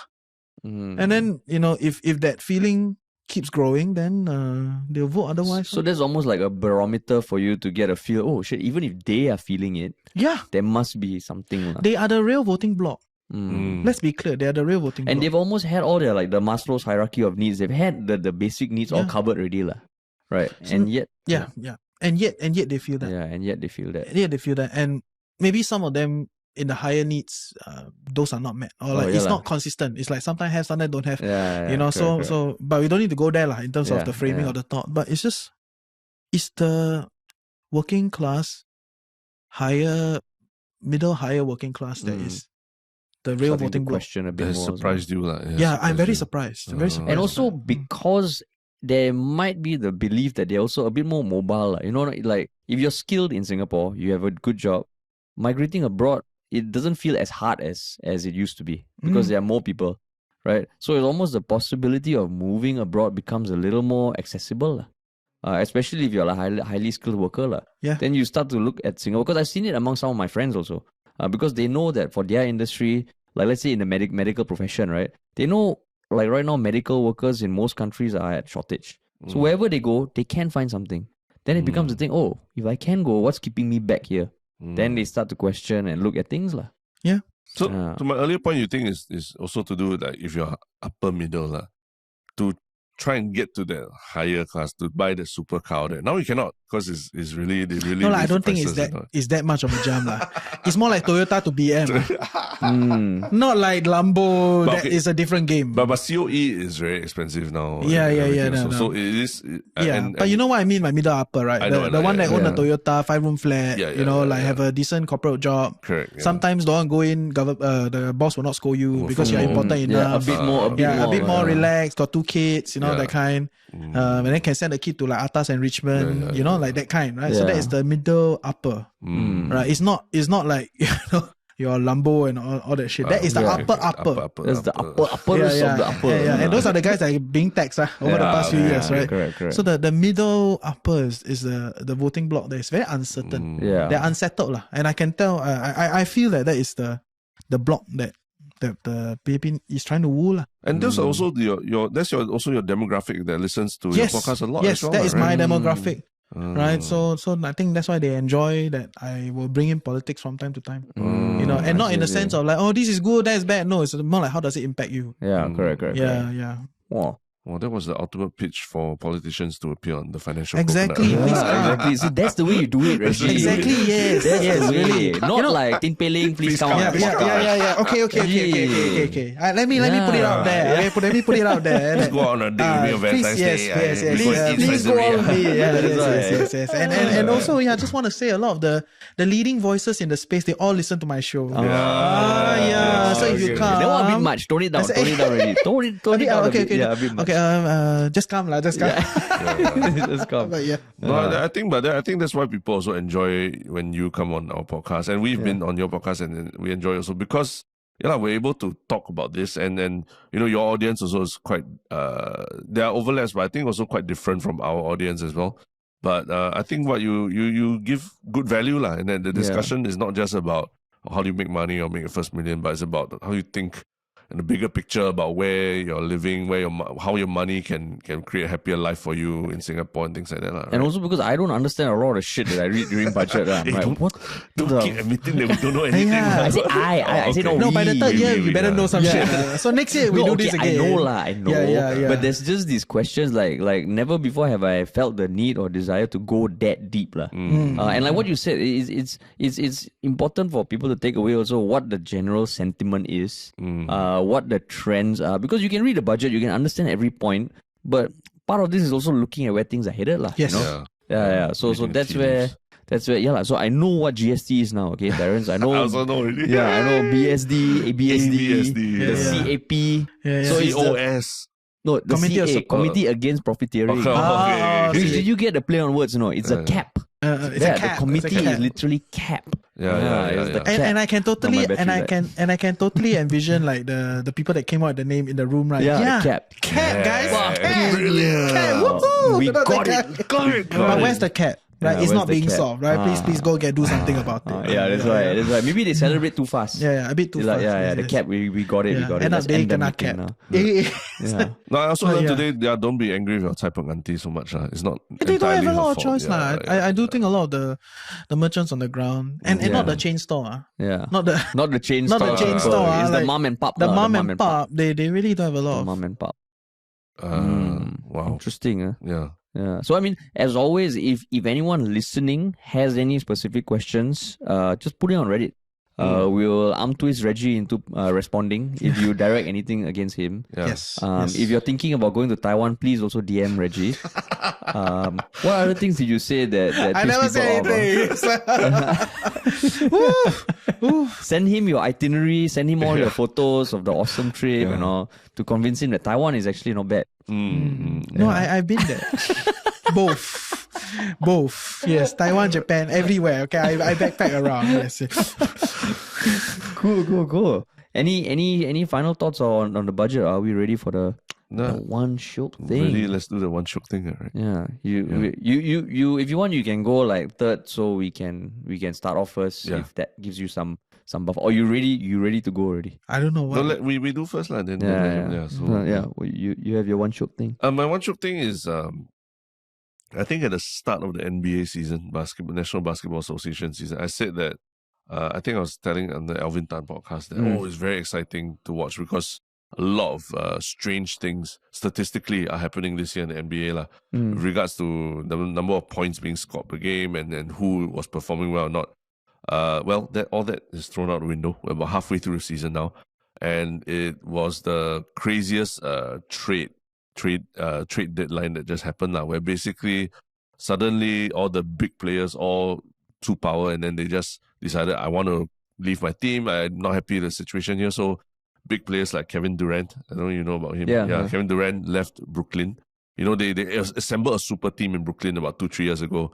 Then everything fell apart, and all the players, Kyrie Irving, Kevin Durant, James Harden, have all left already. They've all demanded trades. They've all demanded to go to places they want to go to win championships. So it appears that there's a very big political shift towards players wanting to exert their authority over the where they go and how they traded and all. And I think the NBA is looking at ways to try and curb that power. So you're saying a political shift? Yeah. Because they have that much leverage. Players are unionized. Like they're unionized. There's like a lot of minimums that they have to be paid, and you know, all these conditions they set in place for, you know, what they can or can't do. But it looks like the NBA is going to have to clamp down on it because this season has just been ridiculous. Basically, like the way the season started and the way it is now, it feels like it's two different seasons. Like all the big players have all moved to like different teams and all already. So it's like, what are you really watching? Like, you know, you bought season tickets for this year, but like all your stars suddenly all gone. Imagine that what it feels like for a Brooklyn Nets player. So yeah, if you aren't a basketball fan, you know, I'm just pointing out that this season's a very strange season going on in the NBA. Same as at the start of the season. And it's about, to me, it's more interesting about the political power. So what would be a good intro to catch a taste of that if you don't watch there are a couple basketball? of YouTube channels, people who analyze these sort of things that I do legit. JX, my high roller, I think that's what it's called. So I'm sure there's a video too I can point to that. But yeah, just know that this season is still a very strange season. In a good way. Yeah, in a good way. Yeah. Cool. How about you? Okay, my one Shiok thing is, you know, the Super Bowl just happened, right? Yes. So there was Rihanna's halftime show, which has gotten a lot of like good reviews and a lot of comments like she slayed and all. But one thing that has gone viral on social media, which if you haven't seen, it might just be because you're not on social media because it's been everywhere. It is the ASL interpreter that was accompanying her performance. So ASL, I believe, stands for American Sign Language. It was done by this individual called Justina Miles.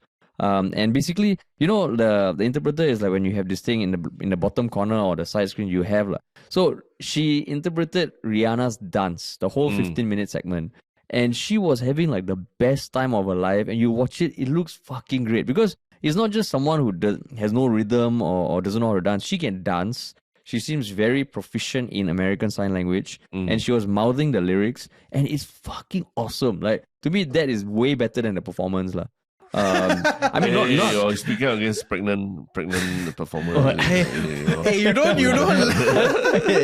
I mean, the performance. I mean, I haven't watched it fully. It's just not as epic as last year's one from my POV. But I do think that the songs and all. I mean, her songs are good, But I would say what is better, for me, was the performance of this individual. And there are clips online, and it's all over social media if you Google Justina Miles. And turns out she's also hard of hearing herself.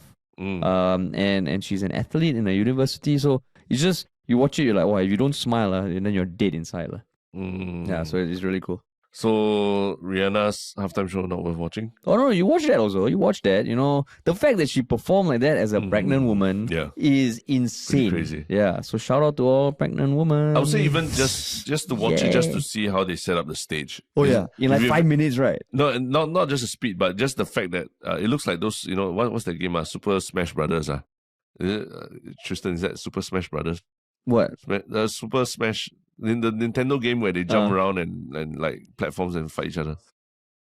Yeah, Super Smash Bros. It literally looks like a Super Smash Bros stage where all the platforms and you can jump up. Because she was quite high up also, but she had a secure harness. But still, wow, I'd be damn scared. Holy shit. Do you see it all? You watching too much Parliament, no, bro. Yeah. You once in a while let go, lah. No, the thing is, I don't find those things interesting. Oh, you're not a music fan? Yeah. You're not like pop music fan? Yeah. the pop So you music. don't find got pregnant boxed in, women like- interesting, is it? You don't find pregnant women interesting, is it, Reggie?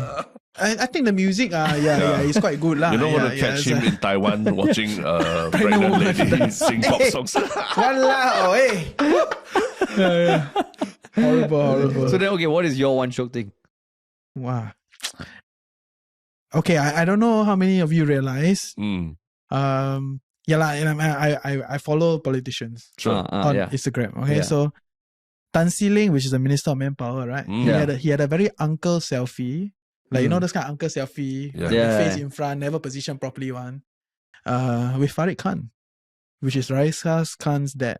Oh. Recent only. And Farid Khan is the chairman of the Malay Chamber of Commerce, MCCI, I think. Yeah. Yeah, so it's quite interesting lah. Wow. Yeah, you know. And he just happened to post it like that. Yeah, it's a very natural. You can tell they uncle selfie themselves. It's not like, you know, like got like PR team at the side and selfie. So it's like very interesting. So are people commenting about it already? No. Confirm, right? No. No, Wow. I don't even think people know Raisa Khan's dad is Farid Khan. Interesting. He's a very influential In the Malay community. Yes. Yeah, he is. Very, He's he very- wanted to run for president. right? He was the founder of Second Chance or something, is it? I cannot remember. Yeah, I think. Is it? No, the clothing brand. The Yeah, clothing yeah, I brand. don't know. Yeah. I think so. So wait, but Don't- that don't- was a shock thing to you because you felt. I was like, wow, interesting. Like, what are these guys doing? Why so interesting, Yeah, Reggie? Why? no, Why? like- Why? Put on your tinfoil hat, Reggie. No, it's more like, so are they friends? You know, it's like, so is politics just like performance? Actually, they're all Yeah. incentivized the same way and they're actually kawan-kawan. But you hear stories of the golden years of American politics where after the Senate meetings and all, the left and right will go for lunch together and all. Maybe they can be friends, what, Reggie? I mean, they can. That's why a lot of my European friends, they think parliament is just a show. Because they're all... Right? Because to them, it's like they're all kawan-kawan. It's like USC lah. You know, like, oh, I'm going to Yeah. And then after that, hey, let's go Different buffet, lah. buffet. You You know, see, like, I mean, they're literally trying to beat the shit out of each other for like 25 minutes. Then after that, that's why you respect each other after that. Parliament, you're not like punching each other in the face, right? You're Yeah. verbally punching. I Verbally don't jousting. know, but yeah, like, it just Interesting. makes So it it's just on made his me- Instagram, is it? It's on his Instagram. Just go Tan See Leng's Instagram. Oh. Right, just Tan See Leng also can come lah on the show. So, But so I mean, like versus like the hot mic in Parliament. Then they were making fun of Wan Wai's school, all that. oh yeah. Which one to you feels like a more accurate reflection of how they interact with each other? Don't corner me on that. Don't corner me. I very smart. I sniffed it. I was like, this one cannot answer. Say this also wrong. Say that also wrong. Right. So I don't know. Who knows? Maybe they are friends outside, you know? Yeah, After yeah, Leong yeah. was like, hey guys, bros, why you do that to me lah, bros? You know? I mean, if you think about it, they're probably school friends. Yeah. Maybe it's yeah. different class. Or they correct, marry the correct. people Yeah. who are friends and Yeah, stuff like that. or they maybe like cousins of like distant relatives, Yeah. you know, like they just went on different branches and then they met in school or something. It's all Yeah. it's one kampong. One kampong, huh? Yeah. Wow. Maybe. So One to kampong. can people still see this selfie? I think so. It didn't go viral. I don't even Oh. think people found it like interesting. You know, But it's interesting to... But I was like, yeah, this is very that interesting. is interesting. Okay. Yeah. Wow. Farid Khan. Okay, cool. We'll put the link to that post. No, in it's the okay. description. It's okay. No, one Shiok thing. We must always put a link. No, the Yeah. idea is for people to be able to share. Yeah, Okay, lah, okay. Reggie. Go and share. Okay, share. Yeah, Okay, sharing- yes. sharing is Don't caring tag lah. me. Yeah, Yes, just share. Don't say Yeah, you're not don't- here. Just share. Don't tag Reggie, the host Reggie. In fact, we're just nice. We are supposed to say, where can we find you? Yeah. Don't tag him, but where can you find him? Yeah, Oh okay. my god. I think you can follow my IG. Your host Reggie. Your host Reggie. Yeah, or you just follow the Financial Coconut. Yeah, I think that's kind of where we play mostly. Okay, Yeah, okay, of course can. on our podcast. I mean, by now you should know we run a podcast, right? Yeah, of course. Yeah. of So course. follow our podcast, Financial Coconut Podcast Network. Yeah. That's about it. And you are the kind that allow DMs from people who don't follow you, lah, right? I mean, I allow, but I reply or not. That's me, right? Okay, Like, yeah, okay. you can DM by all means. And Reddit Yeah. also. You guys Yeah, are well, now Reddit now. Oh, you're We Reddit. got a subreddit feed. What's it called? What's it called? It's just the Financial Coconut. Okay. Mm. okay. Yeah, so we are trying to grow the Reddit. Yeah. If a lot of people follow, then incentivize us to Yeah. like put more work in it. First of all, So, yeah. don't say things like we want to grow the Reddit. Okay, It we're is gonna the go subreddit. Reddit. The Subreddit. Yeah, Yeah. we're The gonna go intelligentsia. subreddit. The Yeah, intelligentsia. intelligentsia, right? Walao, yeah. So full of yourself, huh? Yeah.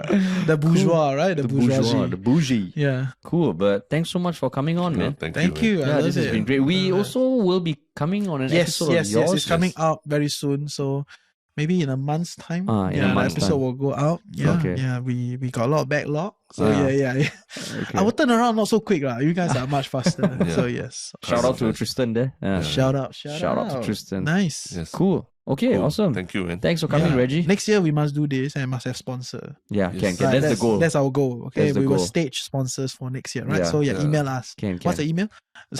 Contact at ministryofunny.com. You just DM us lah. Yeah, just DM us, DM us. DM us. Thank you Sweet, guys. thanks, Love man. it. Thank you. Bye bye.